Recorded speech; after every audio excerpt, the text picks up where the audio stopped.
Hey class, Mr. M here to show you about a video about the trapezoidal approximation rule.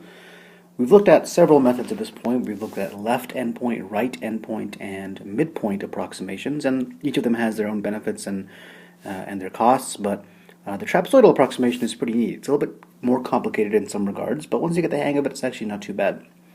So here I have visualizations of the three we've learned so far. Try to think for yourself which one is which one's left, right, and midpoint, and maybe pause the video, try and guess, and then we'll take a look.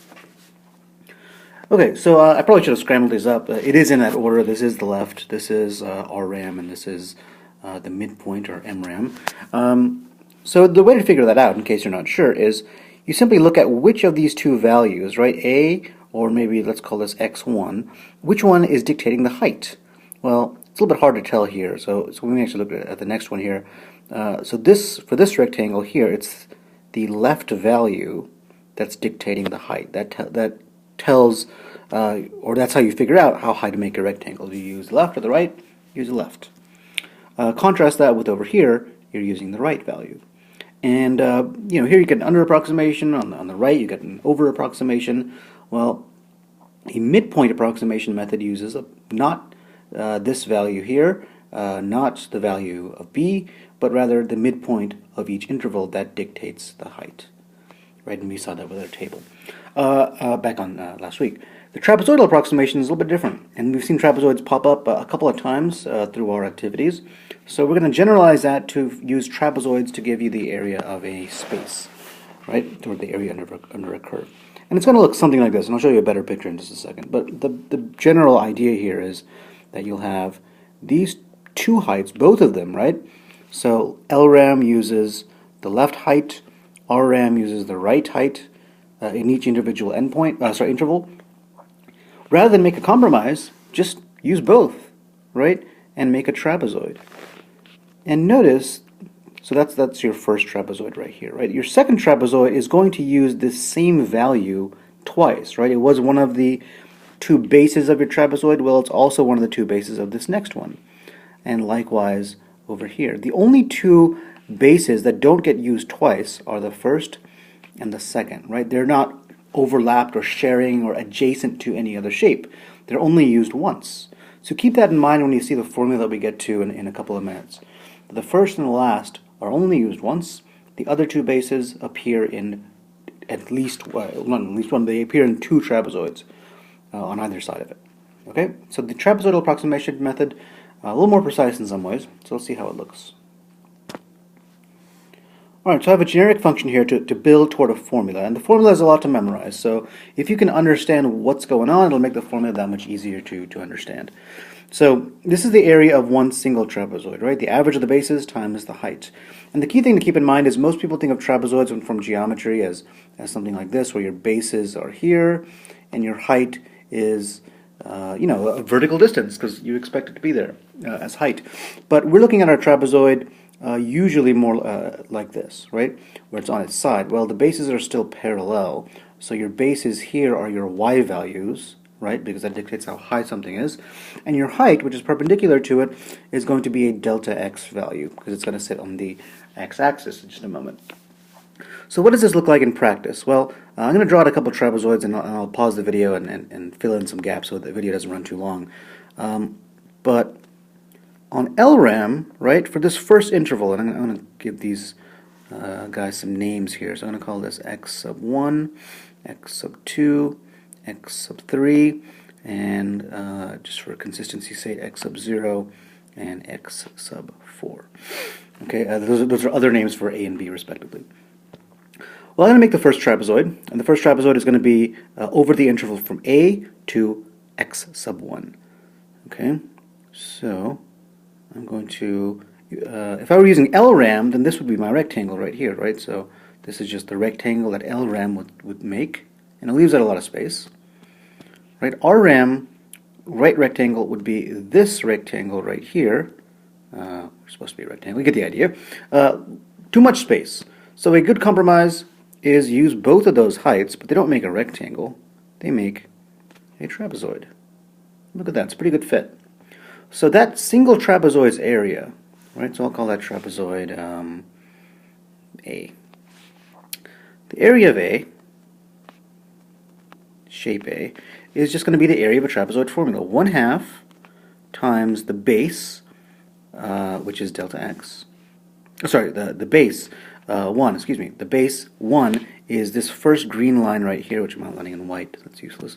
The first green line, right? That value, how long is that? Well, that's f of A, right? That's the y value at A. Plus the other base, you're going to find the average of the bases, right? The other base is this green line right here. Well, what makes that? That's the y value at x1, so f of x1. So 1/2 base 1 plus base 2 times what's your height? Well, your height is delta x. So there's the area of your first trapezoid. Well, now I'm going to make a different trapezoid. I'm going to do this one in orange. Well, x1 is going to be part of it, right? And so is x2. Connect them and make a trapezoid. And notice that this line right here at x1, right, f of x1, is used twice. It was the longer of the bases in the first trapezoid A, and it's also the longer of the two bases in the second trapezoid B, right? So, but it shows up as both bases because it plays a role in both shapes. So the area of trapezoid B is going to be 1/2 the first base, which is f of x1, plus the second base, which is f of x2. Average of the bases times the height is delta x. Alright? Now, as you have seen by now, a Riemann sum adds together, sums together all of these bases. So we're going to add these together to get the area under the curve from A up to x2 at this point. So I'm going to pause the video and kind of fill in some gaps here so it doesn't run too long. Okay, I went ahead and made the trapezoids for the other ones and found their areas in the exact same ways we found the area of trapezoid A. So you'll notice that the values, right, that I'm about to point out to you in white here, the one that's already there, this one, and this one, they all get used twice. They belong to A and B, B and C and D, respectively. Right, and you'll notice that those values appear. Right, so all that is that long sum there. I cleaned that up on the next slide, so I'm going to have to skip around here a little bit. So here's a cleaned up version in case it doesn't make any sense to you. Alright, so let's take a look right here. Now this is a lot all at once. Let's take a look at that first line. Call that line 1. It's the area of the first trapezoid, the second trapezoid, and so on and so on. Well, notice that each one of those terms, right, that's being added together, Riemann sum, has rather a 1/2 in it, right? It has a 1/2 in it, and it also has a delta x in it. Delta x, and so on and so on, right?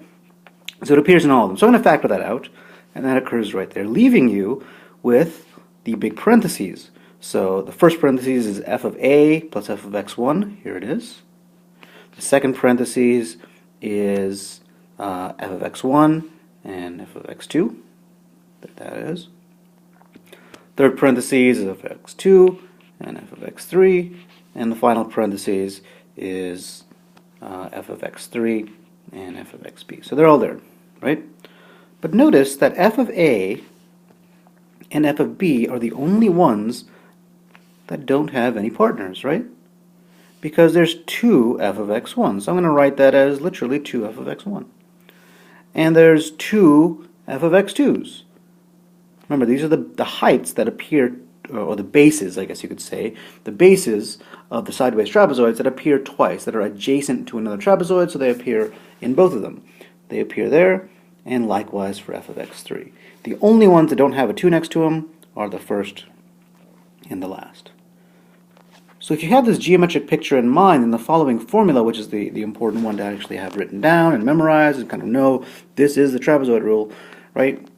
The reason that the 2's pop up in there is, of course, because they appear in 2 trapezoids. So here's that formula, the trapezoidal approximation method. An integral from a to b of f of x dx is approximately equal to 1/2, that comes from the trapezoid formula, times the height, which is delta x, right, your sideways trapezoid, times the sum of all of your bases. And the reason for that is, as we just saw in the previous slide. And the sum of all your bases means you're going to count all but the first base and the last base. All of them, except those two, will be used twice, right? As we just saw. So that's where that formula comes from. All right, we'll do some more practice with this formula in class. I'm going to link some videos below on the Weebly site to actually see this problem in action. So if you want to see how this is actually used, you can either wait till class or watch the videos linked below. All right, see you in class.